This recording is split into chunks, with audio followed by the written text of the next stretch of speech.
ان کی دلہن ہے شادمہ خان بنت قدیر خان، عبد القدیر خان۔ دلہن کی طرف سے اجازت شدہ وکیل ہے شاکر علی خان ابن مرحوم حاجی صادق علی خان۔ دونوں کی طرف سے ایک ایک گواہ ہیں۔ گواہ اول مولانا شان قادری ابن آزاد حسین، گواہ دوم طاہر حسین ابن عباس حسین۔ اور ابھی ایجاب ہو چکا ہے، دلہن کی جانب سے دولہے کے لیے قبول کرنا باقی ہے، تو وکیل کا انتظار ہے۔ انشاءاللہ العزیز جلدی ہی ہم قبول بھی کر لیں گے، یہ قبول کی محفل کو بھی دیکھ لیں گے انشاءاللہ۔ خطبہ نکاح کے بعد جو ہم نے دولہے کو پڑھایا، یہ ہم سنیوں کا طریقہ ہے۔ آپ کے یہاں پڑھاتے ہیں کہ نہیں معلوم نہیں مجھے۔ دولہے کو جو ہے پہلے کلمہ طیبہ، استغفار، درود، یہ سب پڑھاتے ہیں۔ کیوں؟ یہ نئی زندگی شروع کرنے جا رہا ہے، اور آج جو توبہ کر کے جو کچھ بھی پڑھے گا، اس کے بعد یہ جو کچھ بھی کرے گا اس کی زندگی پر، اس کے بچوں پر اثر کرے گا۔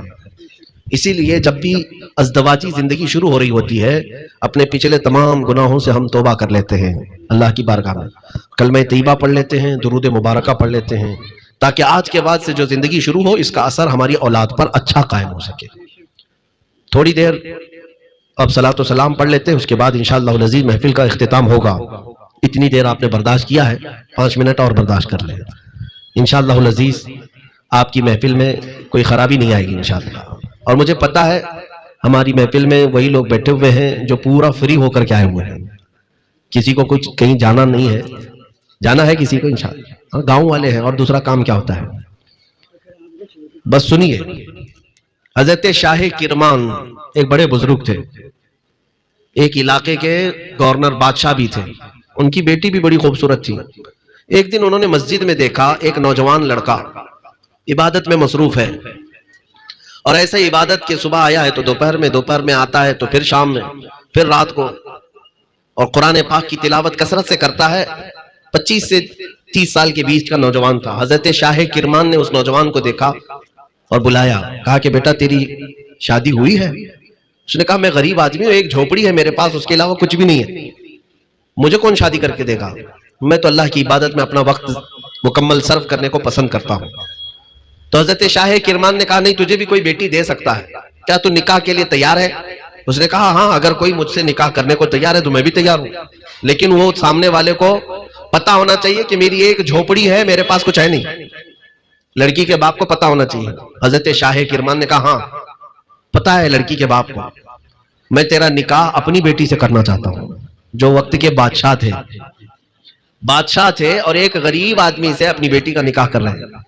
اس نے کہا سوچ سمجھ لیجیے، آپ کی بیٹی نازوں میں پلی ہوئی میرے ایک جھوپڑی میں رہے گی؟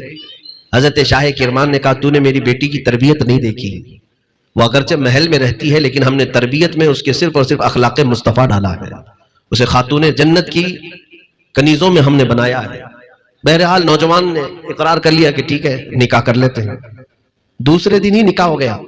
شام سے پہلے لڑکی اپنے گھر سے رخصت ہو کر اس جھوپڑی میں بھی آ گئی۔ بادشاہ کی بیٹی ایک فقیر کے گھر آئی ہے۔ جب گھر آئی، جھوپڑی میں داخل ہوئی، اپنے نئے دولہے کے ساتھ آج نئی زندگی ہے، دیکھا ایک مٹی کا مٹکا رکھا ہے اور اس پر آدھی روٹی رکھی ہوئی ہے، کچھ بھی نہیں ہے گھر میں، باقی پانی کا ایک مٹکا ہے، اس پر آدھی روٹی ہے۔ دلہن نے آتے ساتھ پوچھا کہ یہ کیا ہے؟ کہا میرے پاس اتنی رقم آتی ہے کہ ایک روٹی میں خرید سکتا ہوں، آج چونکہ شادی تھی محنت کرنے گیا نہیں، ایک ہی روٹی ہے، کل کیا کھاؤں گا، اس لیے میں نے آدھی روٹی بچا لی ہے کل کے لیے۔ تو دلہن نے کہا کہ میرے باپ نے تمہارے ساتھ نکاح کر کے غلطی کر دی، میرے باپ نے تمہارے ساتھ نکاح کر کے غلطی کر دی، میں تیرے ساتھ کیسے رہ سکوں؟ اس نوجوان نے کہا میں تیرے باپ سے پہلے ہی کہا تھا کہ نازوں میں پلی ہوئی بادشاہ کی بیٹی میرے گھر جھوپڑی میں کہاں رہے گی۔ اس خاتون نے کہا نوجوان، نازوں میں پلی بادشاہ کی بیٹی ہونے کا فخر میں نہیں کر رہی ہوں، بلکہ میں تیری اس آدھی روٹی کو دیکھ کر کہہ رہی ہوں میرے باپ نے اس نوجوان سے نکاح کروا دیا جس کو یہ یقین نہیں ہے کہ آج جو آدھی کھلایا ہے وہ کل بھی کھلا سکتا ہے۔ تیرا یقین کہاں چلا گیا؟ جو آج ایک روٹی دے سکتا ہے مولا وہ کل بھی دے گا۔ تو یہ تیرا توکل نہیں ہے جس کی وجہ سے میں نے یہ کہا کہ میرے باپ نے کہاں نکاح کر دیا۔ اس نوجوان یقیناً تیرے باپ کی تربیت بہت اعلیٰ ہے۔ جانتے ہو میرے عزیزو، یہ وہی لوگ ہیں جن کی اولاد سے وقت کے قطب پیدا ہوئے، صالحین پیدا ہوئے۔ اسی لیے جب نکاح کے بعد تمہارے اخلاق اور کردار اچھے ہوں گے تو اولاد بھی بہت اچھی پیدا ہوگی. تمہیں بغداد شریف کے غوث پاک یاد ہوں گے. کون نہیں جانتا, کون سا علاقہ غوث کو نہیں جانتا. لیکن پتا ہے ان کے والد ابو موسیٰ جنگی دوست, ابو موسیٰ جنگی دوست, ابو صالح موسیٰ جنگی دوست, ان کا حال یہ تھا کہ ایک جگہ سے یہ گزر رہے تھے, ایک دریا کے کنارے سے ایک سیب بہتا ہوا جا رہا تھا, اس کو اٹھا کے کھا لیا. آدھا سیب کھایا تھا, اس کے بعد احساس ہوا پتہ نہیں کس کا ہے, میں اجازت کے بغیر کھا لیا. ڈھونڈتے ڈھونڈتے گئے کہ اس ندی کے کنارے سیب کا درخت کہاں ہے. جب سیب کا درخت ایک نظر آیا تو ان کو پتہ چلا اسی باغیچے کا یہ سیب ہے. باغیچے کے مالک کے پاس گئے, کہا کہ میں تمہارے باغیچے کے سیب کھا لیا بغیر تمہاری اجازت کے, کیا مجھے معاف کرو گے؟ کون آج کے زمانے میں جاتا ہے معافی مانگنے کے لیے؟ آدھا سیب کیا, یہاں آدھا ٹوکرا کھا کر کے بھی کوئی نہیں جائے گا, مفت میں مل جائے تو. میرے عزیزوں, وہ صالح آدمی تھے. جب انہوں نے دیکھا جس کا باغیچہ تھا اس نے دیکھ لیا کہ یہ عام آدمی نہیں ہے, کہا کہ میں ایسے معاف نہیں کروں گا, تو نے آدھا سیب میرا کیسے کھا لیا؟ کہا کیا کرنا ہوگا؟ کہا میرے باغیچے میں رکھوالی کرنی ہوگی, خدمت کرنی ہوگی. کہا ٹھیک ہے, مجھے منظور ہے, آخرت کی سزا سے تو بہتر ہے یہاں پر میں رکھوالی کروں. باغیچے میں وہ کام کاج پر لگ گئے. روایت میں ہے کئی سال کام کرایا باغیچے کے مالک نے. کئی سالوں کے بعد اب حضرت موسیٰ جنگی دوست نے پوچھا کیا اب میری وہ غلطی کو معاف کر دو گے جو میں نے آدھا سے بغیر اجازت کے کھایا؟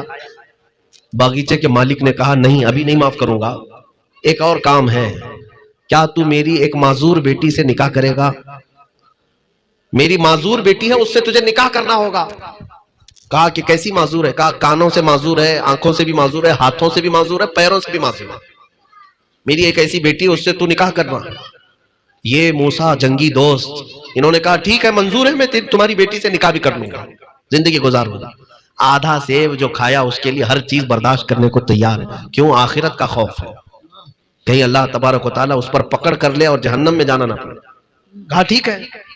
باغیچے کے مالک نے نکاح بھی کر دیا اپنی بیٹی سے.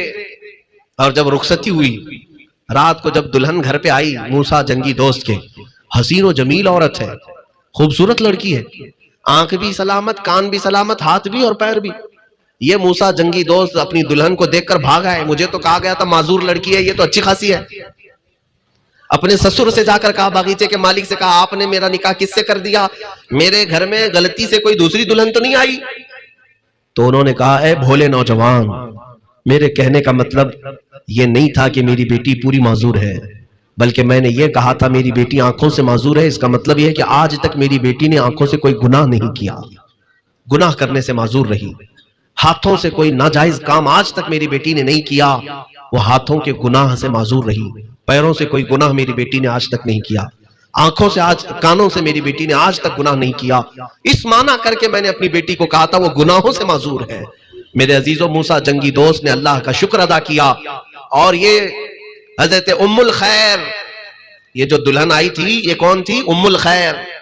موسیٰ جنگی دوست اور ام الخیر, ان دونوں کی زندگی گزرنے لگی نہایت ہی خوشحالی کے ساتھ. یہی موسیٰ جنگی دوست اور ام الخیر کے جوڑے سے اگر کوئی بچہ پیدا ہوا تو غوث اعظم عبد القادر جیلانی ہے. میرے عزیزو, جب والدین اتنے پاکیزہ ہوں تو بیٹا غوث ہی تو پیدا ہو. بیٹا غوث پیدا ہوا. سرکار غوث پاک کے والدین کا میں نے تمہارے سامنے ذکر کیا. اسی لیے آج حلال کھانے پر توجہ دو, تمہاری اولاد کے اخلاق خود بخود صحیح ہو جائیں گے. حلال کماؤ, حلال کھاؤ. بچوں میں حرام لقمے جائیں گے تو گنہگار تم بھی ہو اور تمہاری اولاد اور تمہاری نسل بھی بگڑتی چلی جائے گی. اللہ تبارک و تعالی ہم سب کو حلال کھلائے اور حرام سے ہماری حفاظت فرمائے. چلے صلاۃ و سلام کے لیے کھڑے ہو جائیں. دولہے کی جانب سے دلہن کے لیے جو مہر طے پایا ہے 51,786 روپیے مؤجل. آپ تمامی حضرات بھی اس نکاح کے گواہ بن جائیں.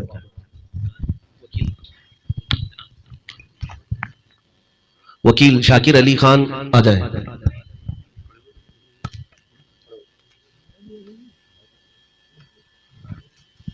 شاکر علی خان ابن مرحوم حاجی صادق علی خان جو دلہن کے اجازت شدہ وکیل ہیں, ان سے گزارش ہے وہ آ جائیں.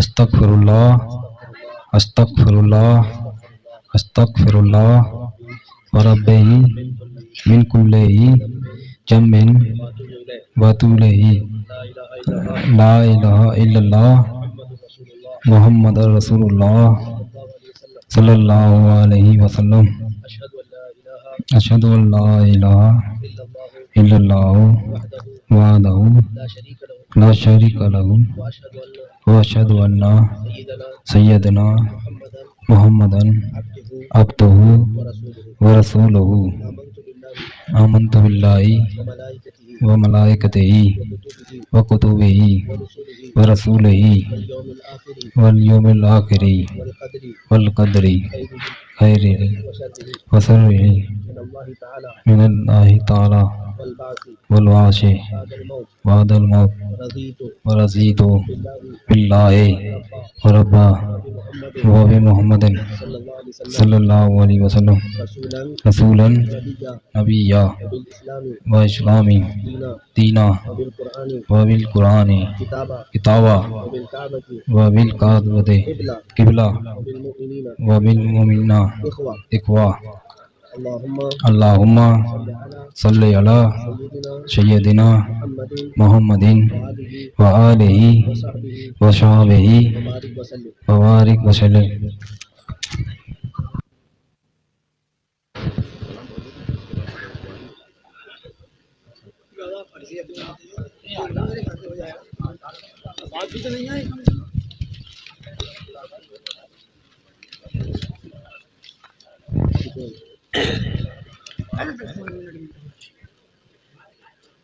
ارے ہم کریں پیسوں کے